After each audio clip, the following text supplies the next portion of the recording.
بسم اللہ الرحمن الرحیم۔ ترجمہ کنز الایمان۔ اللہ کے نام سے شروع جو بہت مہربان رحمت والا۔ ترجمہ کنز العرفان۔ اللہ کے نام سے شروع جو نہایت مہربان رحمت والا ہے۔ قال یا آدم انبئهم بأسمائهم فلما أنبأهم بأسمائهم قال ألم أقل لكم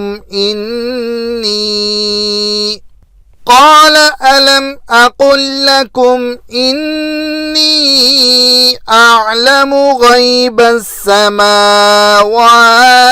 والأرض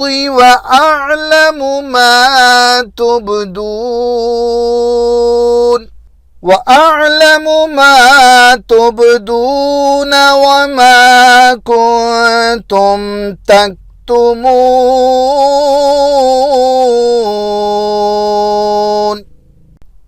ترجمہ کنز الایمان۔ فرمایا اے آدم بتا دے انہیں سب اشیاء کے نام۔ جب آدم نے انہیں سب کے نام بتا دیے فرمایا میں نہ کہتا تھا کہ میں جانتا ہوں آسمانوں اور زمین کی سب چھپی چیزیں، اور میں جانتا ہوں جو کچھ تم ظاہر کرتے اور جو کچھ تم چھپاتے ہو۔ ترجمہ کنز العرفان۔ پھر اللہ نے فرمایا اے آدم تم انہیں ان اشیاء کے نام بتا دو۔ تو جب آدم نے انہیں ان اشیاء کے نام بتا دیے تو اللہ نے فرمایا اے فرشتوں کیا میں نے تمہیں نہ کہا تھا کہ میں آسمانوں اور زمین کی تمام چھپی چیزیں جانتا ہوں، اور میں جانتا ہوں جو کچھ تم ظاہر کرتے اور جو کچھ تم چھپاتے ہو۔ اعلم ما تبدون وما کنتم تکتمون۔ میں تمہاری ظاہری و پوشیدہ باتوں کو جانتا ہوں۔ فرشتوں نے جو بات ظاہر کی تھی وہ یہ تھی کہ انسان فساد انگیزی اور خون ریزی کرے گا، اور جو بات چھپائی تھی وہ یہ تھی کہ خلافت کے مستحق وہ خود ہیں، اور اللہ تعالیٰ ان سے زیادہ علم و فضل والی کوئی مخلوق پیدا نہ فرمائے گا۔ آیت سے یہ بھی معلوم ہوا کہ فرشتوں کے علوم و کمالات میں زیادتی ہوتی ہے۔ وَإِذْ قُلْنَا لِلْمَلَائِكَةِ اسْجُدُوا لِآدَمَ فَسَجَدُوا إِلَّا إِبْلِيسَ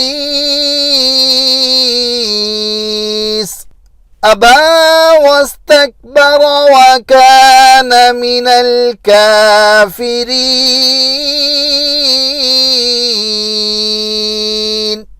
ترجمہ کنز الایمان۔ اور یاد کرو جب ہم نے فرشتوں کو حکم دیا کہ آدم کو سجدہ کرو تو سب نے سجدہ کیا سوائے ابلیس کے، منکر ہوا اور غرور کیا اور کافر ہو گیا۔ ترجمہ کنز العرفان۔ اور یاد کرو جب ہم نے فرشتوں کو حکم دیا کہ آدم کو سجدہ کرو تو ابلیس کے علاوہ سب نے سجدہ کیا، اس نے انکار کیا اور تکبر کیا اور کافر ہو گیا۔ اسجدوا لآدم، آدم کو سجدہ کرو۔ اللہ تعالیٰ نے حضرت آدم علیہ السلام کو تمام موجودات کا نمونہ اور عالم روحانی و جسمانی کا مجموعہ بنایا، اور فرشتوں کے لیے حصول کمالات کا وسیلہ بنایا، تو انہیں حکم فرمایا کہ حضرت آدم علیہ السلام کو سجدہ کریں، کیونکہ اس میں حضرت آدم علیہ السلام کی فضیلت کا اعتراف اور اپنے مقولہ اتجعل فیہا کی معذرت بھی ہے۔ بہرحال تمام فرشتوں کو سجدہ کا حکم دیا گیا، اور ملائکہ مقربین سمیت تمام فرشتوں نے سجدہ کیا، لیکن شیطان نے سجدہ کرنے سے انکار کر دیا اور تکبر کے طور پر یہ سمجھتا رہا کہ وہ حضرت آدم علیہ الصلاۃ والسلام سے افضل ہے اور اس جیسے انتہائی عبادت گزار فرشتوں کے استاد اور مقرب بارگاہ الہی کو سجدہ کا حکم دینا حکمت کے خلاف ہے۔ اپنے اس باطل عقیدے، حکم الہی سے انکار اور تعظیم نبی سے تکبر کی وجہ سے وہ کافر ہو گیا۔ حضرت آدم علیہ الصلاۃ والسلام اور ابلیس کا واقعہ قرآن پاک کی 7 سورتوں میں بیان کیا گیا ہے۔ سجدہ سے متعلق چند شرعی احکام۔ اس آیت میں سجدے کا ذکر ہے، اس مناسبت سے یہاں سجدے سے متعلق چند احکام بیان کیے جاتے ہیں۔ نمبر 1، سجدے کی 2 قسمیں ہیں۔ نمبر 1 عبادت کا سجدہ، نمبر 2 تعظیم کا سجدہ۔ عبادت کا سجدہ کسی کو معبود سمجھ کر کیا جاتا ہے اور تعظیم کا سجدہ وہ ہوتا ہے جس سے مسجود یعنی جسے سجدہ کیا جائے اس کی تعظیم مقصود ہوتی ہے۔ نمبر 2، یہ قطعی عقیدہ ہے کہ سجدہ عبادت اللہ تعالی کے لیے خاص ہے، کسی اور کے لیے نہیں ہو سکتا اور نہ کسی شریعت میں کبھی جائز ہوا۔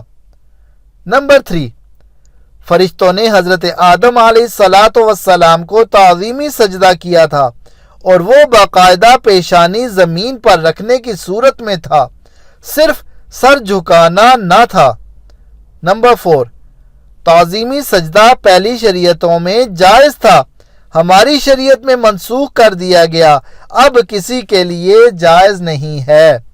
لہذا کسی پیر یا ولی یا مزار کو تعظیمی سجدہ کرنا حرام ہے، لیکن یہ یاد رہے کہ تعظیمی سجدہ کرنے والوں پر یہ بہتان باندھنا کہ یہ معبود سمجھ کر سجدہ کرتے ہیں، یہ اس تعظیمی سجدے سے بڑا جرم ہے، کیونکہ یہ مسلمانوں کو مشرک و کافر کہنا ہے۔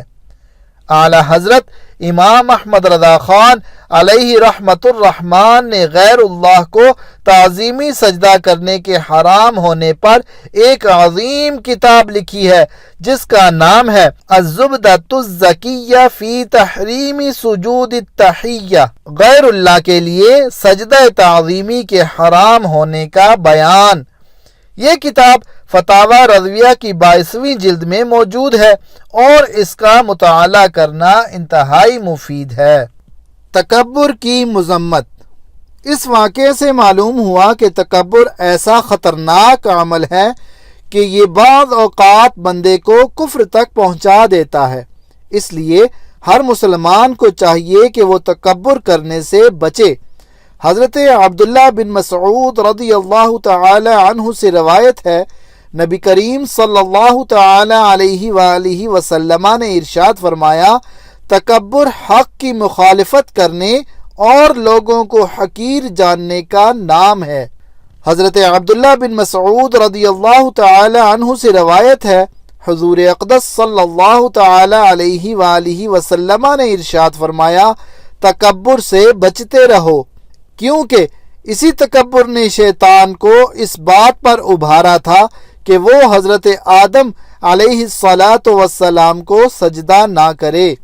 حضرت سلمہ بن اکوع رضی اللہ تعالی عنہ سے روایت ہے، حضور اقدس صلی اللہ تعالی علیہ وآلہ وسلم نے ارشاد فرمایا، آدمی دوسرے لوگوں کے مقابلے میں اپنی ذات کو بلند سمجھتا رہتا ہے، یہاں تک کہ اسے تکبر کرنے والوں میں لکھ دیا جاتا ہے، پھر اسے وہی عذاب پہنچے گا جو تکبر کرنے والوں کو پہنچا۔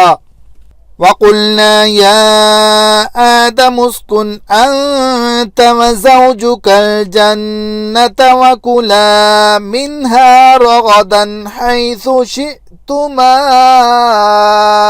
وَلَا تَقْرَبَا هَذِهِ الشَّجَرَةَ فَتَكُونَا مِنَ الظَّالِمِينَ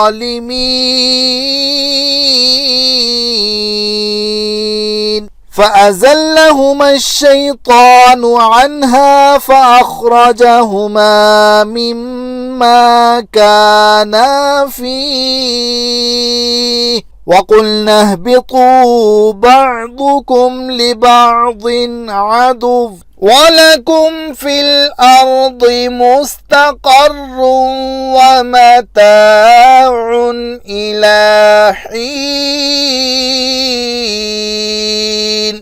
ترجمہ کنز الایمان۔ اور ہم نے فرمایا اے آدم تو اور تیری بیوی اس جنت میں رہو اور کھاؤ اس میں سے بے روک ٹوک جہاں تمہارا جی چاہے، مگر اس پیڑ کے پاس نہ جانا کہ حد سے بڑھنے والوں میں ہو جاؤ گے۔ تو شیطان نے جنت سے انہیں لغزش دی اور جہاں رہتے تھے وہاں سے انہیں الگ کر دیا، اور ہم نے فرمایا نیچے اترو، آپس میں ایک تمہارا دوسرے کا دشمن اور تمہیں ایک وقت تک زمین میں ٹھہرنا اور برتنا ہے۔ ترجمہ کنز العرفان۔ اور ہم نے فرمایا اے آدم تم اور تمہاری بیوی جنت میں رہو اور بغیر روک ٹوک کے جہاں تمہارا جی چاہے کھاؤ، البتہ اس درخت کے قریب نہ جانا ورنہ حد سے بڑھنے والوں میں شامل ہو جاؤ گے۔ تو شیطان نے ان دونوں کو جنت سے لغزش دی، پس انہیں وہاں سے نکلوا دیا جہاں وہ رہتے تھے، اور ہم نے فرمایا تم نیچے اتر جاؤ، تم ایک دوسرے کے دشمن بنو گے اور تمہارے لیے ایک خاص وقت تک زمین میں ٹھکانا اور زندگی گزارنے کا سامان ہے۔ الحمدللہ رب العالمین والصلاة والسلام علی سید المرسلین۔ یا رب مصطفیٰ عز وجل بطفیل مصطفیٰ صلی اللہ تعالی علیہ وآلہ وسلم ہمارے ماں باپ کی اور ساری امت کی مغفرت فرما۔ یا اللہ عز وجل ہمارے آج کے درس کی غلطیاں اور تمام گناہ معاف فرما، نیک عمل کا جذبہ دے، ہمیں پرہیزگار اور ماں باپ کا فرما بردار بنا۔